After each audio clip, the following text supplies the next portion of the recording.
Okay, आबदी साहब हमारे साथ हैं। आबदी साहब हमारे साथ हैं, लगता है कि आबदी साहब हमारे साथ हैं। आबदी साहब, हालिया महीनों में क्या हाल है आबदी साहब? कैसे हैं? Very long time. आबदी साहब, मुख्तलिफ ममालिक खुसूसन UK, USA और कनाडा में स्टूडेंट वीज़ा और इमिग्रेशन की पॉलिसियाँ तब्दील हुई हैं। सो बताइएगा कि एक तो इसका पस मंज़र बता दें, फिर साथ ही इमर्जिंग स्टूडेंट डेस्टिनेशन क्या बताई जा रही है फॉर 2026? जो इमिग्रेशन के बदलते हुए कवानीन हैं US में, पिछले दिनों जो UK में हुआ, लोग अपने इमिग्रेशन रूल्स को रिविजिट कर रहे हैं और स्टूडेंट वीज़ा रूल्स को रिविजिट कर रहे हैं। इसी तरह जब बच्चा बाहर जाता है या जब हम बाहर जाने के लिए सोचते हैं तो कई फैक्टर्स हैं। सबसे पहला फैक्टर तो ये है कि क्या मुझे आला तालीम मिलेगी, जो क्वालिटी ऑफ एजुकेशन की तरफ मैं देख रहा हूँ। फिर उसके बाद दूसरी चीज़ आ जाती है, उसकी क्या कॉस्ट आएगी, क्या मुझे स्कॉलरशिप मिल सकेगी, उसकी कॉस्टिंग क्या होगी, लिविंग कॉस्ट क्या होगी। और फिर तीसरा बड़ा अहम सवाल ये कि पढ़ाई के बाद क्या होगा, क्या मुझे वहाँ सेटलमेंट के चांसेस हैं, क्या इमिग्रेशन अलाउ करेगा कि मैं वहाँ बिल्कुल रह जाऊँ।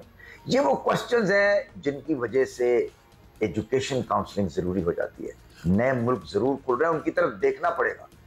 जैसे जर्मनी है उसकी तरफ देखना पड़ेगा, फ्रांस है उसकी तरफ देखना पड़ेगा, फिनलैंड एक ऐसा कंट्री है जहाँ पर एजुकेशन की क्वालिटी भी बहुत अच्छी है। तो एजुकेशन काउंसलिंग के ज़रिए से ये डिसाइड करना पड़ेगा। और अब ये नहीं हो सकता कि आप एक सब ब्रिटेन जा रहे हैं तो आप भी इंग्लैंड चले जाएं, सब अमेरिका जा रहे हैं तो आप भी चले जाएं। इन चीज़ों को मद्देनजर रखते हुए आपको फैसला करना पड़ेगा।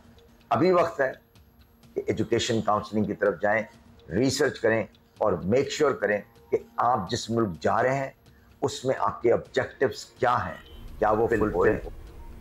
यू वेरी राइट आबदी साहब, और बड़ी फार साइटेड अप्रोच होनी चाहिए। मतलब एक तो पढ़ाई, लेकिन व्हाट नेक्स्ट, आपको जरा लॉन्ग टर्म प्लानिंग करने की भी ज़रूरत है। थैंक यू सो मच आबदी साहब। यू नो ROI अब देखना पड़ता है आपको, क्योंकि बहुत सारे ऐसे ममालिक में भी लोग बच्चों को भेज देते हैं जिसमें करोड़ों की डिग्रियाँ होती हैं, लेकिन बच्चों को उन डिग्रियों का कोई फ़ायदा नहीं होता, स्कोप भी नहीं होता और उन डिग्रियों की कोई वैल्यू नहीं होती। मतलब ऐसे ममालिक से बच्चे करके आ जाते हैं डिग्रियाँ जिनकी शायद नहीं है, मतलब हमारे मुल्क में भी शायद वो इतनी एक्सेप्टेड रिस्पेक्टेड ना हो। क्यों? इससे बेहतर ये कि बच्चे अगर यहाँ के किसी रेप्यूटेबल इंस्टीट्यूशन में पढ़ लेते तो उनका ज़्यादा चांस होता ज़िंदगी में आगे बढ़ने का। So just be very cautious because I have seen parents losing all their money just for kids foreign education, but वो फॉरेन हर कोई मुल्क नहीं हो सकता। वो नाम की फॉरेन होती है, मतलब वो इतनी वैल्यू नहीं होती उसमें।